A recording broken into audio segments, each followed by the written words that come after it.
What's up, YouTube? Chad here with another beer review to BJCP Specs. We're on 5A, German leichtbier. Hoping I'm pronouncing that correctly. So this is basically the German equivalent of American 1A, American Light Lager. Let's look at the specs here. Overall impression, a pale, highly attenuated, light-bodied German lager with lower alcohol and calories than normal strength beers. Mildly bitter with noticeable malt and hop flavors. The beer is still interesting to drink. Now, I said I really didn't want to do any AB InBev or ABI products on the show, but I had no choice. This is the only beer in the category I can get, and I had to buy an entire 12-pack of Beck's Premier Light. Only 64 calories. Let's look at the specs here. You know, the comments, they say marketed primarily as a diet-oriented beer with lower carbohydrates, alcohol, and calories. Blah, blah, blah. You know, history, traditional versions existed as drinks for physical laborers in factories or fields. Characteristic ingredients similar to a German Pils or Helles continental Pils malt, German lager use Sazerac type hops. Like our lower alcohol, lighter body, slightly less aggressive German Pils or Helles. You know, 2 to 5 SRM, 15 to 20 IBUs, 2.4 to 3.6 ABV. Commercial examples, Beck's Light is the only one that we can get in America. And unfortunately, this isn't even made in Germany. It's brewed in the USA according to German purity laws. So it's made by Budweiser in St. Louis. So let's go pour this and we'll come back with the review.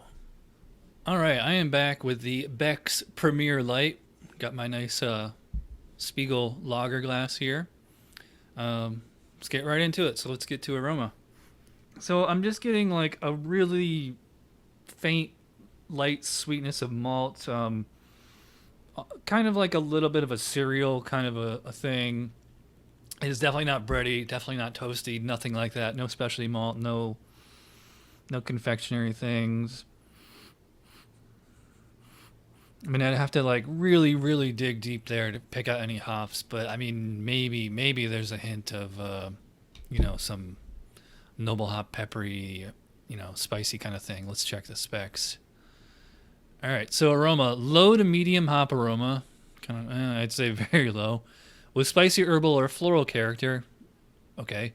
Low to medium low, grainy sweet or slightly crackery malt aroma, clean fermentation profile. Well, it's definitely clean fermentation, slightly crackery.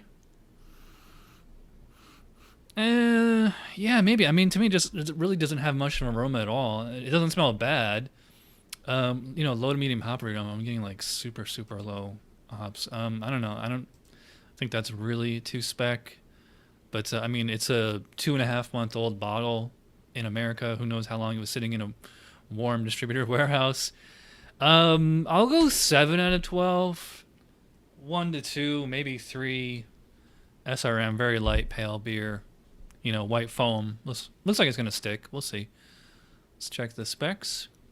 Straw to pale gold in color. Brilliant clarity. Moderate white head with average to below average persistence. All right, so it's right on there for appearance. I'm going to go 3. Flavor. Well, here's the best part, hopefully. Cheers. Well, it definitely is very light, very watery. Man, if you thought Coors Light and Bud Light were light in flavor, wow. Okay, well, it still has like a beer taste to it. You know, getting a little bit of like a lightly sweet, you know, kind of malty thing in there. And it kind of has like that. If you ever drank just straight club soda with no flavoring, you know, just carbonated water, it has like that kind of carbonic bitterness to it. So I'm getting that from here. Like they kind of mentioned that crackery, they mentioned a crackery aroma. It might be coming through into the palate in the form of like, if you eat like a saltine, the kind of leftover starch you have on your tongue, like kind of like that flavor. Clean fermentation, clean, very low, grainy malt sweetness.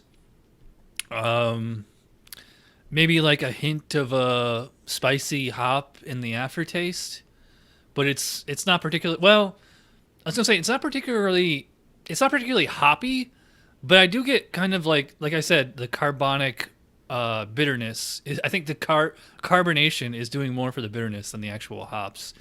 I mean, there's really not a lot of flavor here. I will say, like, there's no skunk taste, there's no skunk aroma, no diacetyl, no acetaldehyde.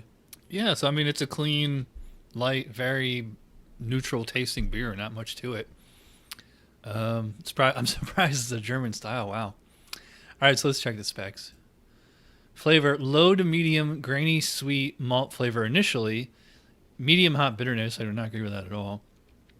Low to medium hop flavor with a spicy herbal or floral quality. Clean fermentation character. Okay, well lager, true. Dry finish with a light malty and hoppy aftertaste. I'd say yeah, it's a clean finish. It's not like bone dry. I don't know. I mean, for flavor, I mean, it's sort of there for the style. I mean, it's just like at least they give you some leeway. Low to medium. You know. So I mean, but this is like the bottom of low. This is like very, very low. I don't know. To spec, I don't have any frame of reference, so it's like I would love to go to Germany, try a fresh one on tap, see what it's actually supposed to taste like. So we don't have any frame of reference. It's really hard to grade. I will go 13 out of 20 on flavor. Well, the mouthfeel, as you can probably guess, is very light, pretty papery, highly carbonated, really smooth, clean aftertaste, refreshing while it's in the mouth. So really easy to drink, really highly drinkable. Should be. It's only 2.3 ABV. Mouthfeel, light to very light body, medium to high carbonation, smooth, well attenuated. Okay, I agree with that. That's the one thing it gets perfectly right. It's very light body. Yeah, I'd say medium high CO2, and it's smooth and well attenuated. Yeah.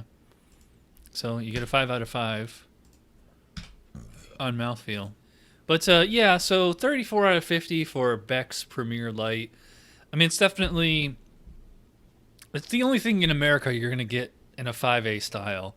Unless you go to like in a major metropolitan city and they have Bitburger Light or something like that on tap. But, you know, it's made by Budweiser, and of course it's really hard to find fresh. This bottle's 2.5 months old. Maybe it was like right off the brewing line, it'd be a different story, but... All right, I'm rambling. Thanks for watching. I will see you guys next time.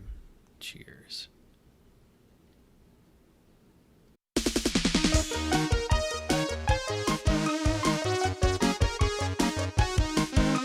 Somebody brewed it, Chad just reviewed it. Thanks for watching Chad's Beer Review. Trust me, the next episode will be a lot better.